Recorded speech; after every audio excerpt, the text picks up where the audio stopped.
Wawhitai ki hiki. Praise the Lord. Ba we lot whakato ki lalo hea o tua i e whainga maari e kon ku whakaloa ki au he whaiwhekau pe heke tangata i Palestini. Opportunity that I have to share with you today.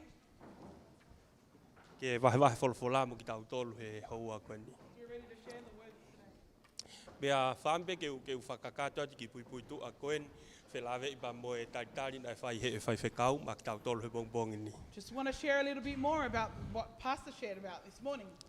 Ko ki kai ngalotu ko i pātangata ko whaiwhatongi ai ko au e whaiwhekau hono tolu ke siasi. This little church in Patangata, I am the third pastor that's been admitted to this church.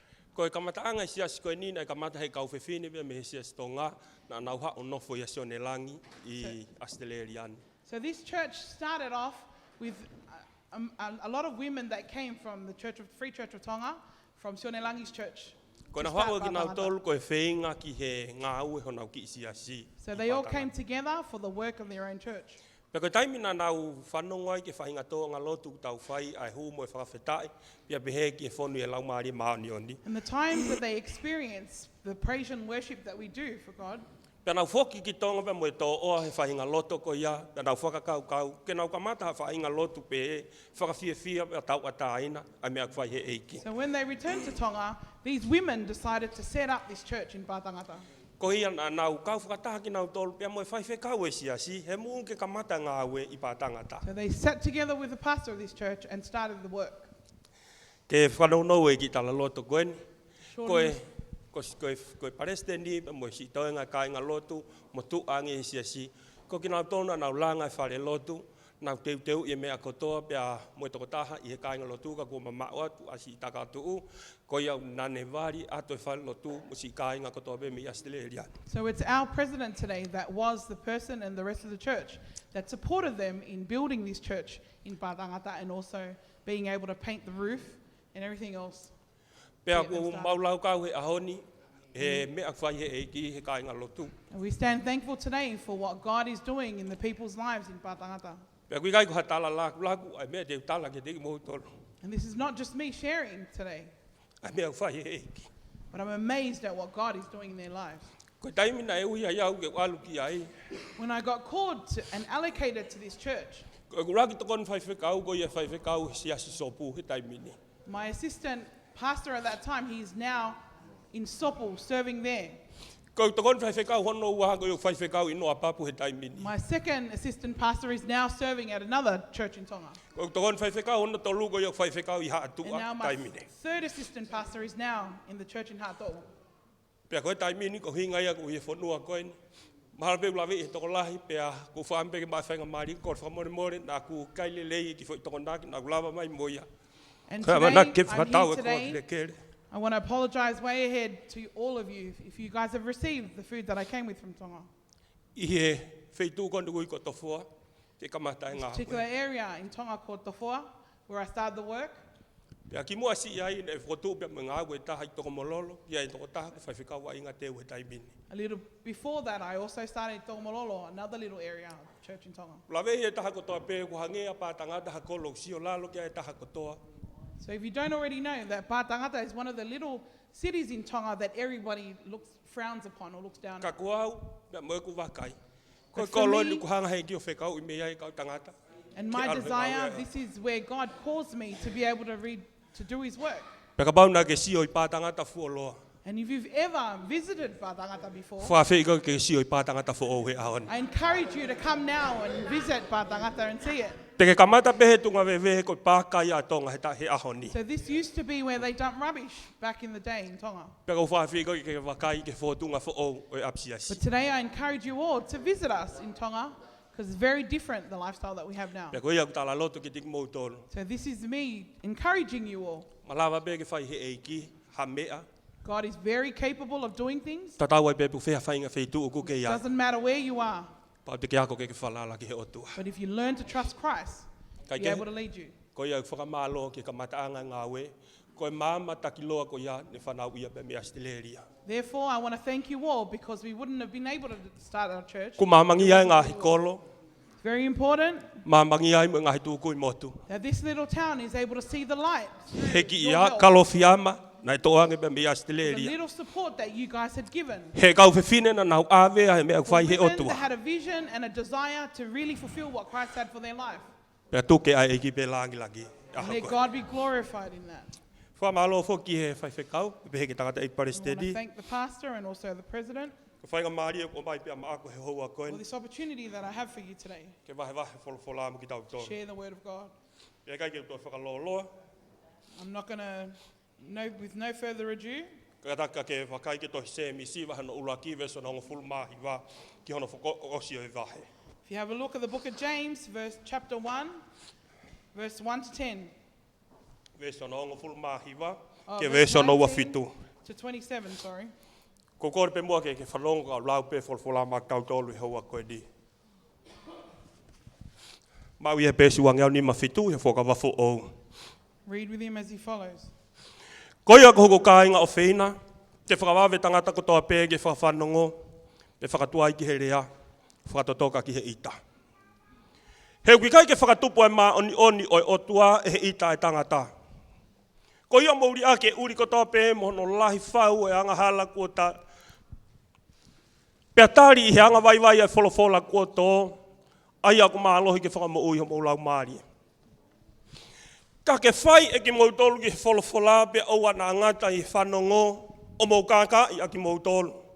He ka pau o whanongo e hataha ki wholofola, kai whai o ta tauia mo hata. O kune whakasio ki hono mata o hono sino i he sio ata. He kune whakasio ki a te ia. Pe alu pe ngalo lewa i a te ia, pe ku mata whewhe ia. Ka koia o sio whakamama o ki whono hao ai tau atai nā. Pe whai mau pe ki ai. O kui kai whanongo mo ngalo, ka whai ia ngāwe, e monu ia e tangatani i hene ngāwe. Ka pāo ki ai hataha ia te ki mautolo, o kune mahalo koe lotu ia. Kai ta ofi hono ere lo, kai kāka i hono loto o ona, o ku tae ao ngā lotu ai tangata koia. Ko lotu mā oni, mo tae hano mere he ao e o tua koe tamai. Ko e nia. Ke aahi ke ngahi tamai mā te, mo kau whewhine ko mate ho nau unoho i e nau mamahi, pia ke whahi ehi mei māmani, ke tae hano mere. Ko ia e wholofola, ku lau mā ki tau tōnu, whai mai pe ai ha, tō kōdi hua. Ko kōri pe ke tau haka ki hei, ki e lotu ko ngā koe wholofola. E o toa mafi mau whakamalo, mo whawhetai at ki hea Fiona. Ko e taimi whakakoloa, taimi whakawhiawhia ki te ki mau tōnu. Mau lama mai mea moho kakai, ke te fua he whare ku whakatāpui koe whare ke whaia e mau whawhea ngai ki hea Fiona. Mau hanghantu ki hea Fiona he o tua ku ki mau tōlu en koho kakai. Hange e koe hiwa e hū, mo whakawhetai ne mau whea e pongpong koe. O mau whanau ngotu lau mahari e ke rea mai. Koe hao whina ngalo. Koe hao mea auta tonu ke mau whai. Tataki ki mau tonu, ka mau iku ke monu ia mo mo i taengata. Whakawhetai ko ho ofa. Whawhetai ko ho tokoni. Tamai he wani a whio mai ko ho tāmai o eki ko kere mutu ko e fupei hoa. Hanga hato kore e poto e hivi pa mo e mālohi me me ha Fiona. Ke whakakato o ke whatongia e pongpongini. Ko langi mo nau e liwaki ko toa pe kia te koe. Mau whai ko toa pe lotuni. I hua whai tamai. A mo e alo. A mo e lau maari maa oni. Amen. Ko kore pe ke u whakamalu atu e ngahi whakatapu o atu pe mei he tuunga malangaka e taha kia te au ke wahe wholofola mo tau tolu he hoa koen. Before I begin, I just want to thank everybody for the opportunity that I have to be able to share the word. Pea koe whakaukau e pongpongin ko to oia pe me he verso no wango fulu maafitu. So my thoughts today is taken from verse 27, Ko ngā ulo aki. the first part. O pe he hono lau. Ko lotu mā oni mo tae mere i ao e o tua ko e tamai ko e nia. Ke ahi ki he tamai ma te mo kau whiwhine ko mate hona unoho i he nau mamahi. Pea ke whahi e mei mamani ki te hano mere. Ko ki konga ula ki be ko tō mea whakaukau kon. Ko lotu mā oni mo ta hano mere i he ao e o tua. So the religion that God our Father accepts as pure and faultless is this. Tumba kau o atahaki whakarea ki whaingo fua mua la mahino ka te ki tau tōlu pehe no whakarea. Ko e whe lotu mā oni mo ta hano mere i ha whio mai ai o tua. So where is our religion that is faultless and pure? Ko whehuia ke te tau tolu ka inga lotu, ko ka kai lotu ki tau tolu, ko ka kai tau tala, tau whakatapui, ko ka kai tau hau ke tau celebrate he lotolotonga o tuai he pongpongini. So this is a question that we ask ourselves as Christians that believe and are God-fearing in our lives. Ka kuhanga I se misi o mai ke te tau tolu he hoa koeni, But pe ko James- to o mea whakakaukau e pongpongini. But James gives us this thought that I will talk about today. Ko e whe lotu maa oni on mo te hano mere I hea whio mai ai o tua. Where is our religion that's full of purity and faultless? He kui ai pe o lotu a ko ke lau. Because I know there's a particular way that you like to live your life, He kui ai pe lotu a ko lau e ko e lotu. and there's a way of life that I count as my way of life, living for Christ. Ki nau tolu ko tupuha ke I tonga kui ai pe nau lotu a ki nau tolu. Those that have grown up in Tonga, there's a certain way that they do church. Tumaka o mi hawhatata ki te tau tolu he I pongpongini. want to paint a picture for us this morning.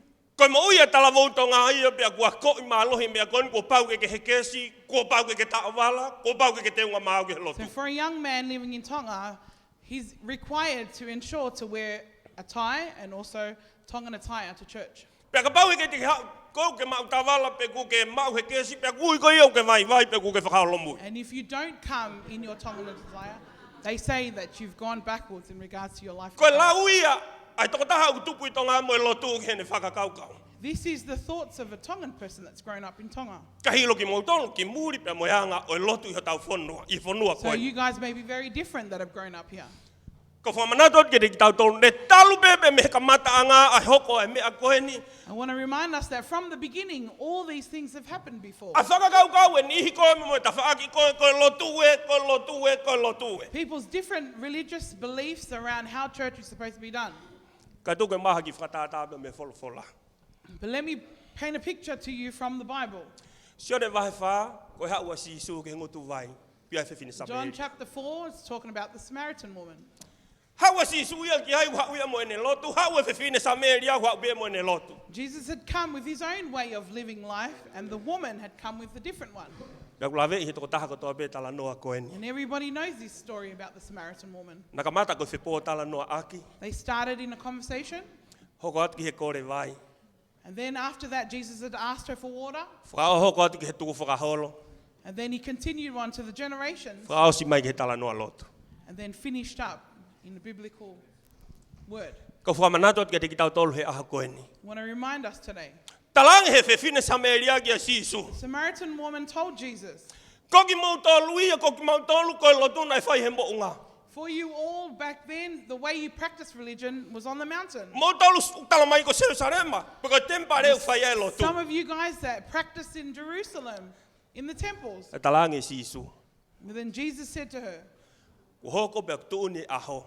there comes a Waveni mai. day Ko lotu, that church whai behla maari mo mo oni. is in spirit, is pure, and faithfulness. Nei kai toki hoko pe i he taimi o se misi ai mea koe ni koe taki taha tala ai ne lotu. It wasn't just in James' time that they started to live. Pena e whalala ni hia ke lau ai mātua. And a lot of them listened to the desires of what their parents had. Whalala ni hi ke mea nai lalanga ke e nau mo ui. Some of them trusted in what their lives were characterized Ka by. hoko masi isu mo e wholofola. But then Jesus came with the word. Ko ia tene whai ho tau whakataua taina. This is what will set us Pea free. ko ia e tari ki he lotu he ahoni. And this is the answer for church today. Whau he tangata whau hiwa koe ni. There was a man that wrote a song. Pea koe taha kupu e ne hiwa aku pehe. And one of the verses of his song said, Tuku ho lau, don't speak, tuku e ku lau. leave what you desire, leave what I desire. Ta ai tai lau e tohi ta puk pau. But let's do what the desire of the word says. Koe ha lau a se misi whelave mo lotu koe o ku maoni on mo tai hano mere he au e What does otua. James talk about in regards to how pure our religion should be? Kau ki tala noa tu whelave i pia mo se misi ko ni ko toko ua si isu. So James, this is the brother of Jesus. E tala mai ke tik tau tolu he wholofola, ko ia whai whekau e ruaksi a si Jerusalema. Says that he was the first pastor in the first church in Jerusalem. Pea ku mahilo ke tik tau tolu koe siasi ku me mi pai kau apostolo, koe kau tangata maa olunga he aho ko ia, ta koe whai whekau te upehe he tau rea whakatonga koe pua kanifo. So I say that as he led this church, He koe tau lauen he ahon, so I say today, koe ngata anga e whai whekau, the ending of the e ngata ko pastor, toa pe toi ngata o me mi pai la. and then all the members, Kai toi should aha taha e underneath, whakalakai. and nobody should be beyond Pia it. ke whakakau ki he sūna e tui e se misi. But if you think about the shoes that Was, James ko was se in, misi ko tangata na e tumu e ne mo ui. James's life was at the pinnacle of Ngau e where wahe he was to tahani be. ma. Acts verses 15, chapter 15. Alu e kau ngau e whakamisnare, kaua ia Paula, says, kaua all Pane the Pasa, missionaries kaua had gone, Sinos. and Paul was there and Silas. Pe hauka ngahi me ai he ngahi siasi whakatu whaau he ngau e mena tau whanongi e lau toi whakasapa Many te aneu. different things that happened in those churches at that time. Hu mai ngahi tui ke he ke. There's different sorts of beliefs and faiths. Na nau tui ke lotu motu a he aho ko ia, ko pau ke kamu tangata, ka toku mau e mo ui. And so their desire at that time is if you're not with man, you don't have life. Ka ka mea mea ke he kakai siu atata. But it's only for the Jews at this time. Pe ko ka mata ke hau me kakai sentai re ke he lotu he ngahi aho The ko ia. Gentiles at that time started to attend church. Pe ka mata ke a kiwe kau tangata na alfa misnare pe alu he ngau e lotu. As missionaries went, there was a lot of argument that occurred. Ko ia na e pau ke nau foki ke vete ko tō pe he me tangata eik whai whekau pe me he raksiasi. What they needed to do was go back to the pastor and tell them. Ko ia na what nau had foki happened. ke tangata o kau tala noa gai he pongpong ni. And they gave up to the man that we're talking about today. Ai tala mai e pita ke dik tau tolu he tahurak pita e hua pita tala mai ke dik tau tolu. Nai kai hiki he kau tangata hiki ko ia wholofola he nau whai teri ha. And the book of Peter tells us that these men didn't pick up the word as they desired. Kana e whakata tau mono we iki nau tolu he lau mani maa ni It's onu. because the Spirit has encouraged them to do so. Ai ko mea na e whai he lau mani e he loto o pita. Therefore, what the Spirit had done in Peter's life, Ke ne whakato ngā i si ka kai siune nau whakamo vete vete i tua Palestine he aho ko ia. you notice that the Jews were all separated outside of Palestine at the E time. koe taimina e pure iai mamani pe nai hau hau e mawhai he pure anga loma. So, because when there was control over the country at that time, Pe nai lahi ai ngahi mamahi ma ngai whaingata ne whehanga ngai mo ka kai there was a lot lotu of he aho ko ia. disappointment within the people at that time. I he ofa ai tauhisi pina i kai tene tuku noa i ngahi me e whanongo ki ai. As the shepherd loved his sheep, he did not let this come. And Ka ne tohi ai tohi koni ke tiki nau tolu. but then he desired, so he wrote this I he book. ngahi mauhala ma ngai whawhikiki lau lotu he ngahi aho ko ia. Different things within that church at that time. Ke talange ke tiki nau tolu koe lotu maha oni on mo tahano mere i au e Just tell otua. them that a religion that is pure and flawless in the sight of God. Ia iwa ke hoko atu. Before I continue, Koe malanga ko o kui kui pe ke fie moia. so when I'm standing from the front, if I notice that you've closed your eyes, you're sleeping, Ua ko o kui kui pe koe tau Second. whi ungai. I know then that that's my cue to finish. Ko o kui kui pe koe namu e koe mea kai teu teu i mui. So if you're closing your eyes today, then it's the food up the back that you're worried about. Pe koe tariki ai, And the answer to that is, o ka nge koe lau e tō ngāwe. there's a Tongan saying that says, Koe malolo mo o nipe ai osi. the greatest rest is to finish. O ke ilo ke tuku ho moe, koe ke resi. In order to support you in your sleeping, I should finish. Tuma kau tala noa taha ngai whakakau kau, tala noa kia se misi. Let me I wahe continue koe on ni. with a couple of thoughts about James today. Whela mei, pia mo ene rea koe ni he vesio no uango fulu mawhitu. Ko lotu maa ni oni mo tai hano mere. In I au e regards otua. to verse 27 of how he says that religion needs to be pure and flawless. Ulaki he vesio no fulu mahiwa, mo vesio no wano, whanongo mua kau ki lau i whakawawavet, o fulu mahiwa. Ko ia koku kāinga o whina, whakawawe tangata katoa pēke, whakawhanongo, whakatuai ki he rea, whakatotoka ki he ita. Vesi wano, ka pau ki hea tahi atinga mautong ne mahalo ko lotu e kai ta ofi hono ele loka e kākai hono loto o nā ku kai anga e lotu e tangata koe. So if anyone considers himself religious and yet does not keep a tight rein on his tongue, he deceives himself and his religion is worthless. Ko ki whakaukau ulaki e ko whaam ke tala noa pe bea i he My aha first koe. thought for you this morning, Ko hea koa e lotu o tai hano mere pe mo maa oni oni he au e otua. what is a religion that is pure and faultless today? Uluaki, Firstly, tokang, ensure ke rak whakawhanong. that you are listening toki today rea. before you speak. Whanongo mai kau toia hea.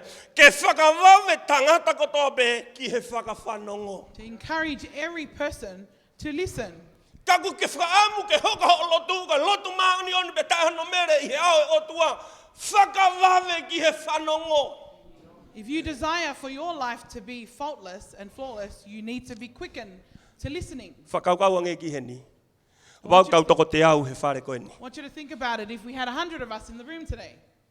Ko tau whoki atu me he ni ka whehu i mai ka kai tua ka mena ki whanongo ki ai. Fo i tala noa bea te au tuku atu. I know that if we walked out of here and you were questioned about what you learnt in church, Ka we'd koe have rea 100 tangata different malanga na e answers. tahape. But there was one preacher only. O kai ko tangata malanga na e toko nima. There wasn't 5 different preachers. There Na was toko only one. tahape.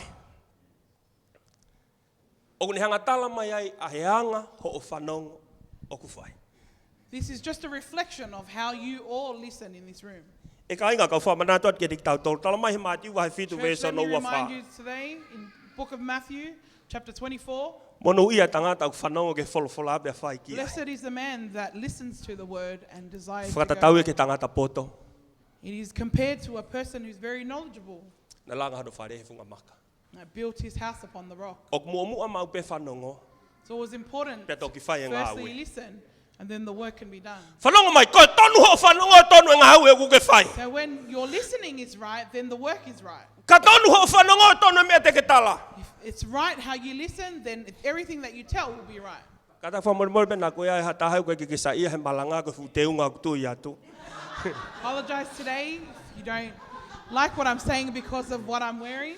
Ko mo se peo sa ia he fu teunga koe ni.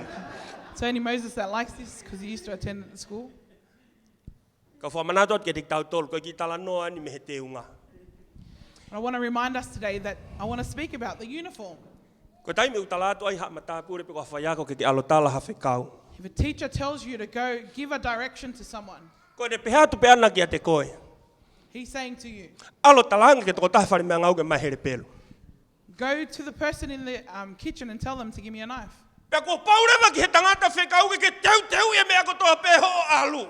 So for the person that's delivering the message, you need to prepare Ko ha mea te kere aki. what you're going to say to this person, Ko ha o loi lahi taha e whai. what lie you're going to pass Ko on. ha mea te ke whai kono inga ke hao he taha I he kore o ke alo whai. So what's going to happen to you when you go ask for it? He ko ne tangutu mai a ana. Ne os ilo pe mea ko toa te ke aluang moia. Because the person that's sitting there and waiting for you to come and ask for it. Ko mea na ke whanongo ke alu talanga ke mai here pelu. So what you heard was, go get a knife. Pea ko ilo tangata koto he alu whekau. The person that knows what they're doing when they're going to ask for it, Ko ne alu tana talange. he'll go there and say. Ko ne mahi e whai whekau. The minister asked, Ka taki whamore o te ke ita. could you please not be upset? Kai mai mua here pelu. Can I borrow your knife or Ai ai ready ne mea kau te hao whakawhoki mai. for him to do something and then I'll Loto return it? lelei, he whanongo ki ai. Ka koe koe whekau ia nai tala atu. And the person that you asked was really happy to give it to you. Ko o teu I kono hinga ke hao he tai. So you preparing yourself not to be in trouble. Pea koe mea bea ko teu I.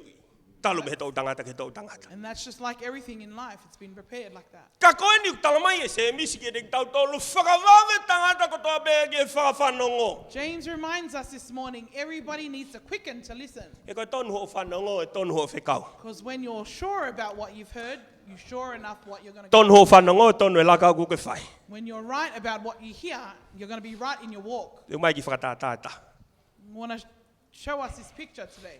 Taimi koe na e teu katoa ngai ta mai ke whoki mai whohasisi. So when this father was preparing for the prodigal son to return home, Nei kei utai whohalahi ia. his eldest son was still out in the field. Pako taimi na e whoki mai ai pia me uta. And when he returned from the field, Pe hau ia whehu iange ke he taha pe kau tā mai o iki. Ko hae mea ku hoko he whare e ku eiki. came and asked one of his maidservants, what is going on inside my house? Whanongo mai. Ko hinga ko whanongo me toko taha hala.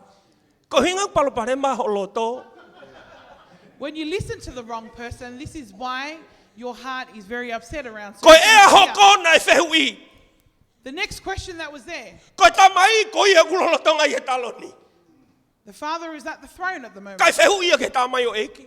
But he didn't ask his father, he asked his mate. Ko hinga ku hala ho la kaha ko whehu I ke he kāinga And lotu. this is why your walk is wrong, because you ask people around you. Kai tuku e whai whekau ko ne visone ko But mea you nei don't- whanau I he otua. Ask the pastor, Ke ke whanongo lelei ki ai. because it's his vision and you need to be Ke listening ne wahe mo carefully koe. for him to share with you. Ka ke mau e mawhasia ta tau. So then you have the same burden Pei kai ki hapalo of what pare his mai vision hoko. is. And there will be no issues. Ko hinga u kore mai ai ai whai whekau e kau apostolo. And this is why Whai whekau e wheitu tāla he aho ko ia ko Jerusalem. this minister requested Tala mai e se back in misi. Jerusalem. James says, Whakawawe ke whakawhanongo. Quicken to listen. Whakatuatua I ki he rea kau whae. Be slow to speak. Mothers, Whakatotoka ki he ita. and less Ko desire inga to be kau wha angry. ita wawe ai. This is Ko why lahi we o mo get whanongo angry, noa upset ia a holo lot whanongo ke often, kakai hala. because we listen to the wrong people in our Kata lives. whabori pila kia hatahe ku ke he. Apologize this morning if there's anybody here that's like Ko ai that. atu au kako ikai ko tau ai pehe mea ko he tohi tapu. I'm just sharing what's in the Word of Ko God. whetai ke ki la kai ke fu bahe dia bo hataha ko ke ilo hataha. Ha wau me kai ga lotu i tonga. Thank God that I don't really know anybody. Ka ko whamanatu at ke te kitau tolu he I aha just koe. want to remind us in our Kalamai e scripture Paula this ne morning. talange ke kakai lo mahango fulu taha fitu. Paul says when he spoke to the Romans, Ko ia o me he whanongo e tui. so from hearing comes faith Me whanongo me wholofola e o and tua. listening to the Word of God. Ei kai ngā lotu ka whamanatu atu. Let me remind you this morning, Tokanga ke whanongo ke reo e o tua. please be very careful to be quickened to listen. E tonu ho o laka. Your walk will be pure E tonu ho o whai tu And ni be ke mea te ke right. whai. and it'll be your desire for other people will be Ko correct whanongo le lei ke reo e o when you tua. listen very carefully to the Ure hama desires ia of te what koe. God has for you. Tamai te he vita. David says, He kai te ualo. I will not go Ka rewa ke toki lia mai atua ke ualo. until God sends me. Kai ngā tau hori ki tau tau ke tau hā. Church, we desire to Hori do ki tau different tolu ke things. tau asi. We desire to Ko show no hinga e ourselves. ulahi ai maha wahe wahe a honi. Then that's why there's a Ko lot o of hori ke ke asi ho taimi. because you desire to show Ka kari yourself. ki he taimi ai o tua. Wait on God's Oua te timing ka whoi he whanongo. and never stop Oua te listening ke whoi he tatari. and never desire to stop listening. E koe taimi to tonu ai o tua. Because the rightful timing of Christ O mi mo nonga. will give you peace O mi mo fie maari. and happiness. Ko whamanatu at ke te ki tau tolu. I want to remind us today, Ko mea kulahi e tau whanongo he ahoni. whatever we spend more time listening to Une whakawhotunga e tau mo ui. also is a reflection of what happens in our life. Ka maulahi o whanongo ke tānoa te volo. If you listen a lot to a lot of Kakai ko kuiri fia te volo kai te lawa ko hou ki tō demon hai po. stories, then you fear walking outside the door. Lahi o whanongo ke talanoa lau. When you listen a lot to gossip, Te ke whehia. you won't have a desire Te to. ke mo ui wākovi. You'll always be Te upset. ke mo ui whesia sio whaki. You'll always look at other Te ke mo people. ui ita. You'll always be angry. Ka whamanatu at ke te ki tau tolu. But let me remind you today, Tō kanga ki he mea o ke whanongo ki ai. you need to be very careful He to tēne what you whakapotunga feed lahi ho and mo listen ui. to, because this is what will build your life.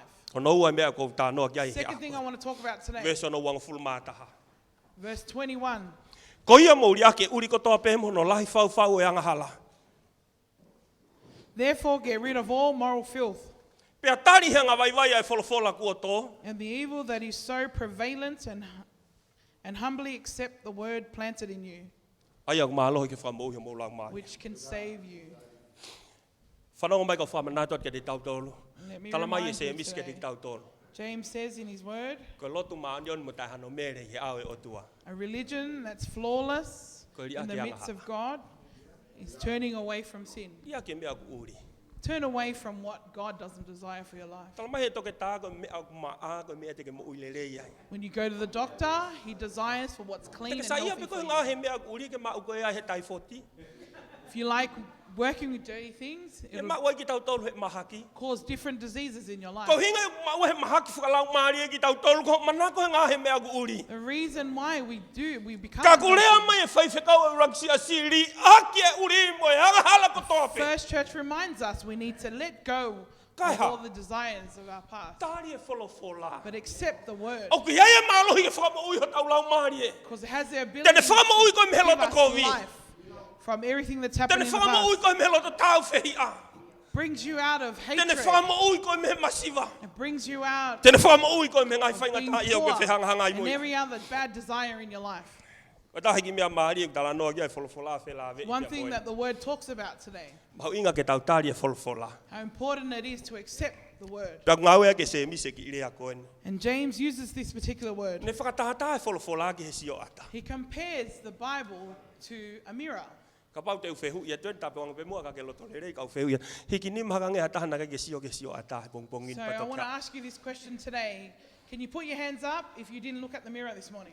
Ko siot ke toko taha ko toko toa peheni ai anga ho teu mo whakaofofa na kei te kita sio ko ke Me sio. looking at you this morning, I know that you all had looked in the mirror this morning. Tala before mai you e came. se misi ke wakai fo mamau ke fono hau hawa une whakatahata ke sio ata. James says Wholofola. in his when he wrote that looking into the mirror is a comparison of what the word is. Te wi tala noa ke whatongia sio ata. I want to talk a little bit about what the function of a mirror is. Ka pau ke sio ata kwa ke ilo ko whatongia sio ata ma au. Whaka uria If ka you pau look ke at the mirror and you don't know what its function, then I really feel sorry for you this morning. Me ulak pe te tala noa te whelave mo sio ata. Ko sio ata ko o sio ki ai. When you look into a mirror, Une tala mai ho ata pe. it reflects back what you look like. O koe ki tau sio ki tau tolo he sio ata ko sio ko whai wheka au ni o mari mai mo tata alo mai ka ko. We don't look into the mirror and see the pastor that's there waving at you. O koe ti ke sio tu ko ke ko to tahani o ke whehi ai. O You don't mari look in mai there ka ko. and the person that you dislike is on the mirror and smiling at you. O ke ilo to ko taha ko ko wa kai whakamama o ke whono hao. Do you know a person that really reflects their life and O lives in the ko Word? palome si pese te te au ke to ko taha ko to toa pe he I hoa promise koe. you today, Whanongo mai. Ko taimi o ke sio i ke sio ata honga me sio ata tala atu ko hai koe. when you look into the mirror gives you exactly a picture of yourself. Ko layang he o sio ke wholofola ko ho ilo i lele yang e So ia when you koe. look into your Word, then that you will know yourself very well. He ko whatongi ai ne sio ata. Because this is what a mirror's function is supposed to be. O ne whakahai mai me au whihala ki i ho whotunga mo It sino. shows, it reflects back things that are not quite right. Ka pau kai ke lai your ne taha ho reflection. ke mo. So if you've only got one line Tala atu he sio of your ata. eyebrows, Toi ki wha ki he palaya ki muito i mai. Tata i the whakalele i mirror hanga says tonu. to you to grab it and then fix your eyebrows up. Ka pau ne tala mai e o tu pe he ho ko te. Pe The hipa ho mirror he ke si. says that your tie is not sitting properly or your jacket. Pe tala mai he sio ata ke whakatonton ke tu The lele. mirror says to you to correct it. E kai ngau toi whakalolo mange whoke kaulo tu he ahoni. Church, it's very important today. He sio ata uai. Because we have two sorts of mirrors. Those that Te live for wafe me God. iai koe ke whemau ke tau kata. I'm not really going to talk about it this morning. Ka ke whanongo mai. Koe whatongia sio ata ne hanga whakatontonu whehala ki ko toa pe So the hosi. function of the mirror is to Tala make- mai e se misi ko correct wholo what's whala ko wrong. sio ata. and James says that the word of God Ne is a whatontonu mirror holoto. to correct your soul, Ne whatontonu ho laka. to correct the way you Ne walk, whakatontonu ho rea. and corrects the way you speak, Whakatontonu ho mau whehala ki. corrects the thoughts that are wrong that you need to make right. Whawhetai ki he ki ko ki pak nai whai he po whalai te ape pe po Thank tōnaki. God on Friday we had a moment to share Ai kau tangata e ki. for the men. Whawhiat ki a te koka pau na kai te ke ngā au ka ke malolo pe i ape. I encourage those that don't attend Coffee Club on Friday. Kau mai ke whakatontonu ki tau tō pe me wholofola. Please have a desire to come so then the word can correct us. Ne hanga whakatontonu ngai whihala ki he tau mo'ui. Corrects every single thing in our life. Pe ko whaam ke whaamanatu atu. And I want to remind you today, Kono uhinga pe koe mea pe ia e taha. this is the only thing in life Tene toko ni ikoe ke li aki ang hala mo uri ko toa pe. that will help you to disown anything Li that aki ang in your hala ko life. mea whihala ki. Ko hanga hala ko misi e Turn away maka. from sin. Ko whihala ki hi o sino me mo ui. Ko hanga he wholofola whakatonu tonu. We ie The ke word of God tūlele. is here to correct us Ai ho today, tō pe ke li ifo ke puri e whaha i koe. to correct the way we look. Kai ke, wakai pe ke whono haua e otu. I want us to have a good look at what God Tene hanga desires ia from o us. to'o mea te koe ngahi whihala ki. Ngahi mea ku misi What the i ho word mo. does takes away things in your life that shouldn't be there. Ko taimi ke tau tuku. Whakawau Time for whakaosi. us to finish. So my last thought this morning is O to'o me he ves whakaosi. from the last verse that I read. Tala mai ko lot maoni on mo tahano mere he ao o tua ko e nia. So religion that God our Father accepts as pure and faultless is this: Ke ke aahi ki he ngahi ta mai mate. to look after orphans and widows Mo kau whine ko mate hona uno. in distress and to keep oneself from being polluted by the world.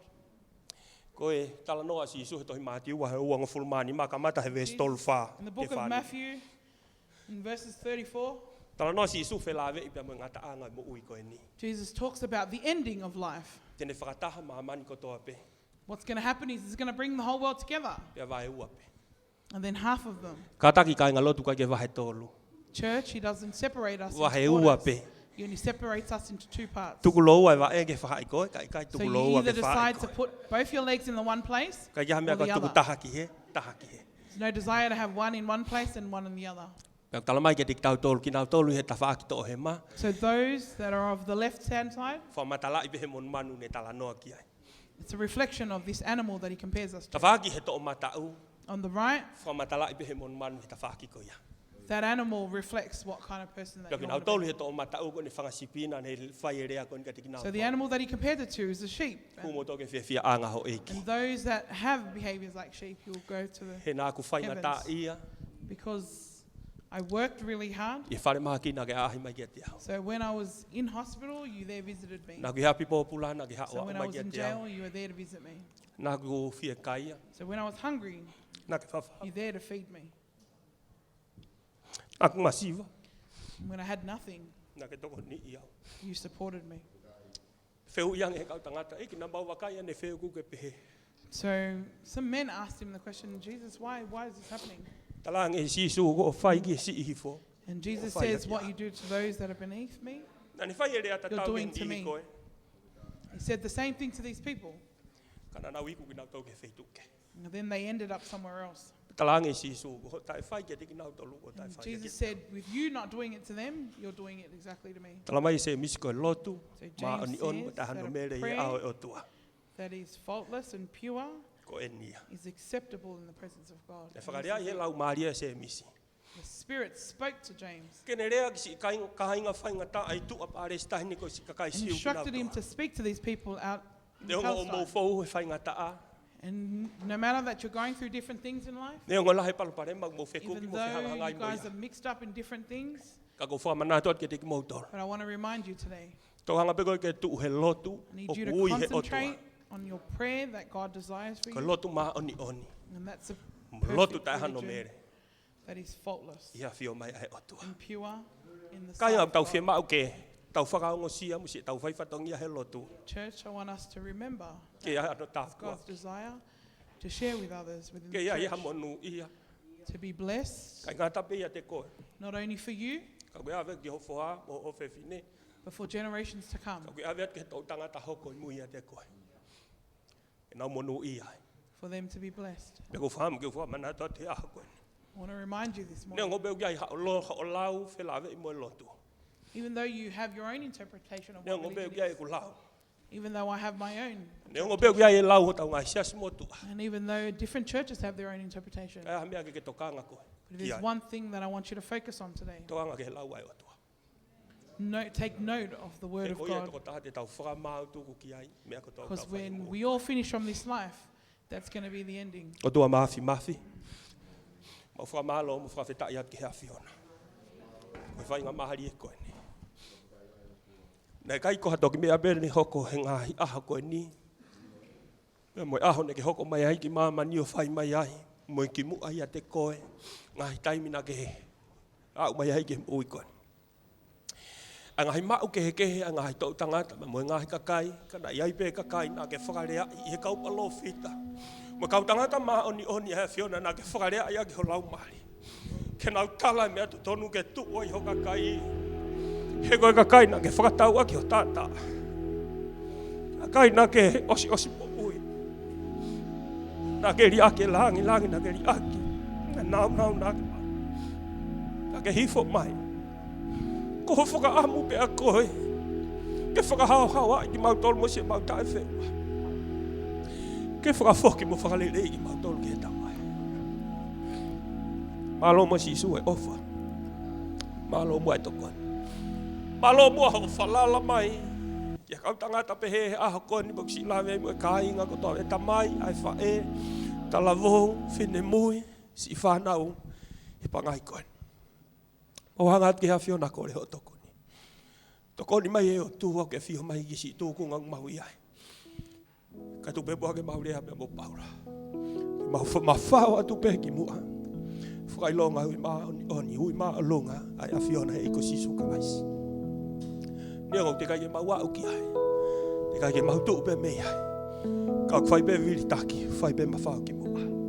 Tāwe kina si o kakai he hoa koe ni ke puke ko toa be ki mau toli holo tolotonga. Nu ke mau whoki pe whakakau ko ke whakaofa ki whakakoloa hore o wha he hoa koe ni. Tāwe ki e toko taha ko toko toa be he hoa koe ni. Si e mau wheo hi, whai ko toa be he a whiona. Koe langi me nau mau fōwai. Mau tokanga katoa pe ke whafoki ki te koe. Mau whai katoa pe lotu de wawhai tabai, me boi alo. Koe lau mahari maani odi, amen. Whawhai kau ke de waosi bak tautoa.